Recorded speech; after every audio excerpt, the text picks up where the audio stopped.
Bem, pessoal, vamos de BTC no fim de tarde dessa quinta-feira, 5 de novembro, agora na Espanha, 22 horas e 7 minutos no Brasil, 17 e 7 da tarde. Gente, eu tô no gráfico diário da BTC, ancorado pelas três linhas do canal de Keltner. Para os senhores terem uma ideia da bizarrice que é esse padrão comportamental da BTC agora, a gente está indo para o 11º corpo real vendedor sucessivo. O fundo de hoje ficou levemente ascendente em relação ao fundo de ontem. Lógico, a gente precisa entender, muitos holders estão capitulando temporalmente. A gente precisa entender que as congestões, elas, para serem revogadas, elas precisam dar os primeiros sinais de revogação.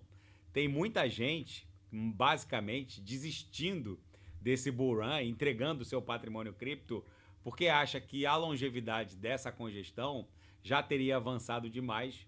Está muito longa, efetivamente.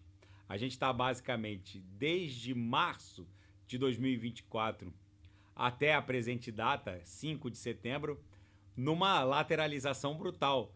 A gente não consegue basicamente avançar para cima de 70 e também não consegue, só considerando os corpos reais, tá, gente? Sem considerar os pavios. Aqui no semanal, os pavios superiores chegaram a bater em 73,777. O pavio inferior chegou a fazer 49 mil dólares em 5 de agosto.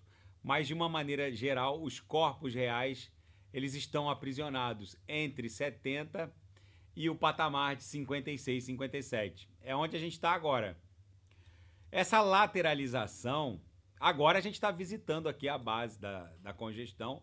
Provavelmente a gente vai buscar agora algo entre 66 e 65, formar um pullback e buscar 70 mil. Só que a longevidade dessa congestão tem relação com o teste dos topos do ciclo anterior, entre 64 e 69 mil dólares. A gente bateu ali e basicamente a gente está acumulando. O que está acontecendo é que, vou até dar um refresh aqui no índice do medo e da ganância, o que está acontecendo é que muita gente, principalmente os novatos, que entraram no mundo cripto agora, eles estão achando que essa demora nessa pernada, a demora no start dessa tração parabólica, que vai levar a BTC para os 6 dígitos, numa primeira pernada vai para 111 mil, depois corrige, depois vai buscar algo acima de 200. Eles estão achando que dessa vez vai ser diferente por conta da demora nessa lateralização. Agora, não é porque está demorando, não significa que não vai acontecer.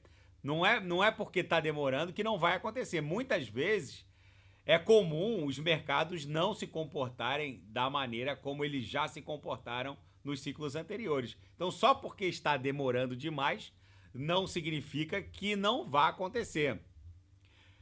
A classificação do app da Coinbase, por exemplo, lá no ranking de maiores apps em volume de download, caiu mais de 150 posições. E só isso já demonstra a falta de interesse do varejão pela criptografia. O app da Coinbase estava lá no top 20, top 30, agora está lá, perto do top 150. Eu tô no mundo cripto desde 2013, então eu já tô há mais de 10 anos.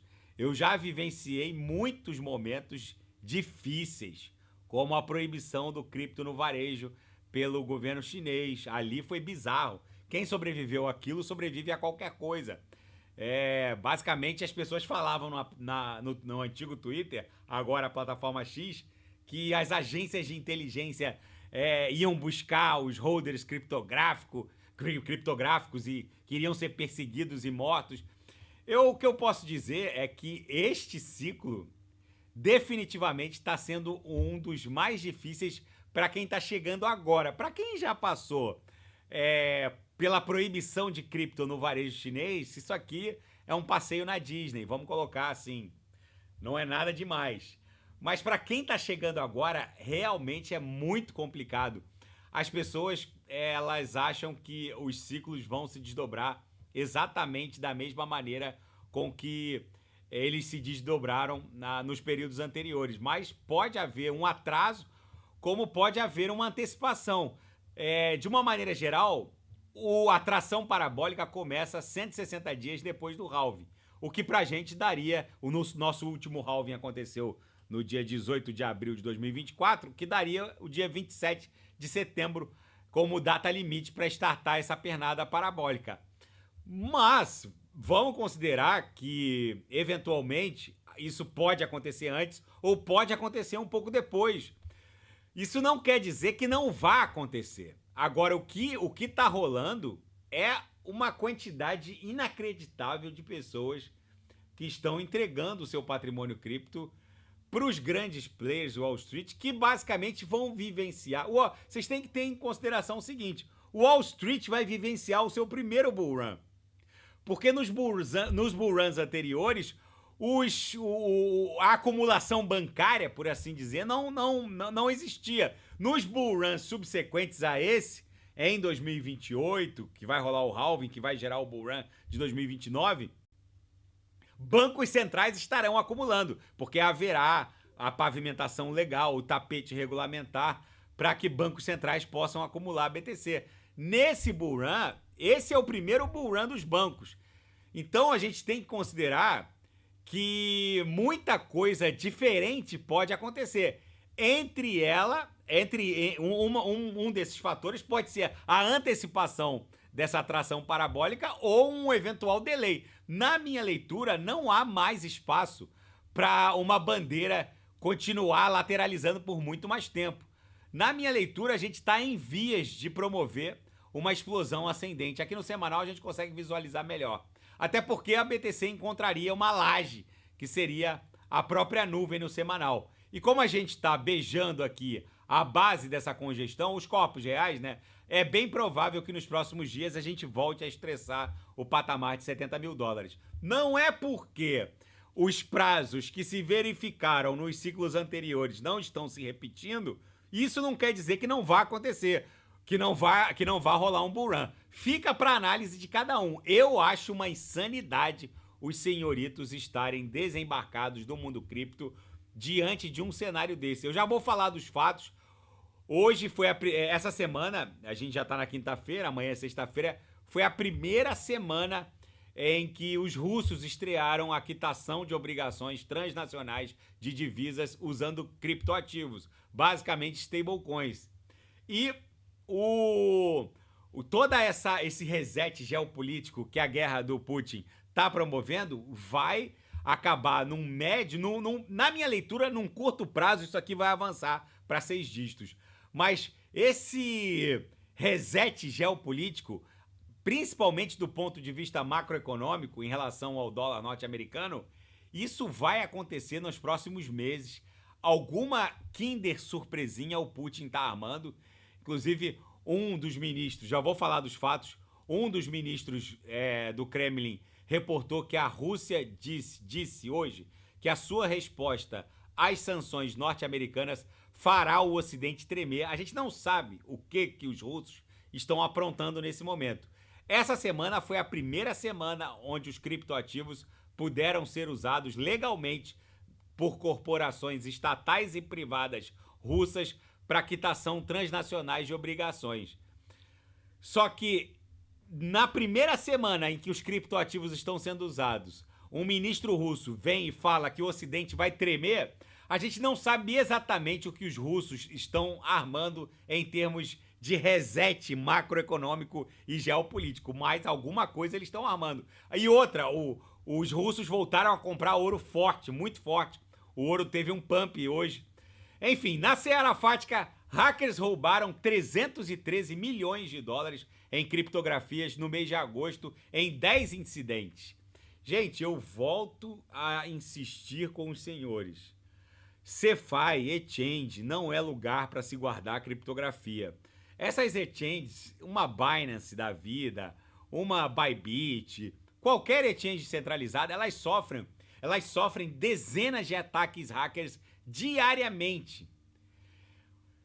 O lugar para se guardar criptoativos é a autocustódia. Quem não sabe autocustodiar é só clicar no link abaixo, Gemas Altcoin Alert. Não ousem holdar os criptoativos dos senhores em exchanges centralizadas. Esses hackers do Grupo Lazarus, eles estão cada vez mais ricos e eles estão investindo pesado numa maneira de entrar na nuvem. O sujeito faz o update do app da iChange, da Cefi, acaba fazendo um update de um malware. Enfim, não ousem holdar criptoativos em exchanges centralizadas. E o CZ da Binance, que tá para ser solto, dia 20 de setembro, ele vai ganhar liberdade, acabou recebendo uma suspensão vitalícia na administração da Binance. Apesar dele ser o acionista majoritário da holding global, ele pode agora só influenciar indiretamente a corporação. Os reguladores norte-americanos impuseram uma suspensão vitalícia, ou seja, para sempre. Ele não pode mais administrar a Binance e nenhuma outra corporação diretamente relacionada a exchange criptográfica. Ou seja, ele está basicamente banido do mundo cripto de forma vitalícia. Mas, indiretamente, o CZ vai continuar influenciando, como membro do Conselho de Acionistas, a holding Binance Global. E a Mastercard anunciou uma parceria com uma gigante europeia, a Mercúrio, no pagamento por meio de wallets autocustodiados, ou seja, sem confiança a terceiros. É o novo normal, a BlackRock já está fazendo isso com a Apple. O próximo iPhone 16 vai vir com o wallet da Apple, esse wallet onde a gente coloca nossos cartões e paga as coisas por aproximação, agora vai ser o SDC Friendly a partir do iPhone 16, ou seja, a gente vai carregar o Apple Wallet com o SDC e pagar as coisas por aproximação, enfim. É o novo normal. Na seara geopolítica e finanças internacionais, os baixos pedidos de seguro-desemprego no semanal, aqui nos dados semanais ofertados hoje, botou uma pá de cal no assunto recessão. Não vai haver recessão nos Estados Unidos. Os riscos estão agora bem atenuados. A economia norte-americana segue bombando. E o Donald Trump avisou que vai nomear o Elon Musk como chefe da comissão de eficiência de um possível novo governo Trump. Primeiro ele precisa ganhar as eleições para poder nomear alguém.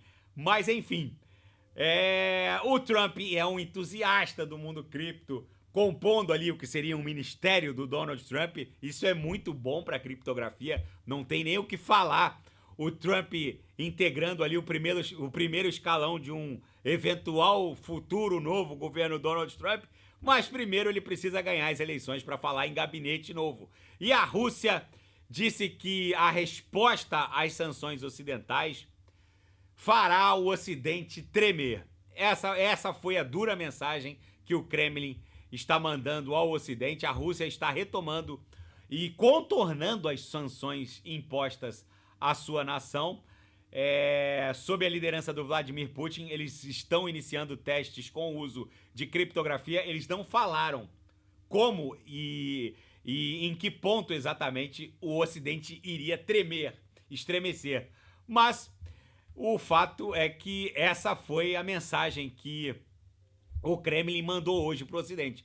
Eu, sinceramente, acho que pode haver e ter alguma relação com o uso da criptografia, porque essa mensagem é dada logo na primeira semana de estreia do uso de criptoativos para quitação de obrigações transnacionais de corporações privadas e estatais russas. Nesse cenário, eu sei que tem muita gente capitulando temporalmente por conta da longevidade dessa acumulação, mas, gente, esse é o primeiro bull run dos bancos, dos grandes players de Wall Street. É óbvio que as coisas podem não sair exatamente como o script lá, como aconteceu nos ciclos anteriores. Mas, na minha leitura, é mais arriscado ficar de fora do que ficar embarcado no mundo cripto. Eu volto a insistir. Quem não sabe o que comprar, é só clicar no link abaixo. Gemas Altcoin Alert. O que vem por aí não tem precedente nos ciclos anteriores, em termos de tokenização de ativos do mundo TradeFi. Enquanto eu vos falo agora, a BlackRock está tokenizando títulos do mercado obrigacionista norte-americano. Enquanto eu vos falo agora, há tokenização, há um aumento completamente bizarro na emissão de stablecoins que basicamente estão criando lastro em títulos de curto prazo emitidos pela Secretaria do Tesouro norte-americano. Tudo o que está acontecendo nesse ciclo não encontra precedentes nos ciclos anteriores. Então o que vem por aí é uma tsunami de dinheiro e não haverá um ponto seguro de embarque. Quem não sabe o que comprar é só clicar no link abaixo, tá bom, pessoal? Se nada fugir do script, eu volto amanhã para analisar a própria BTC. Fiquem com Deus e quem quiser sugerir é só colocar nas mensagens abaixo. Até amanhã, grande abraço, fiquem com Deus.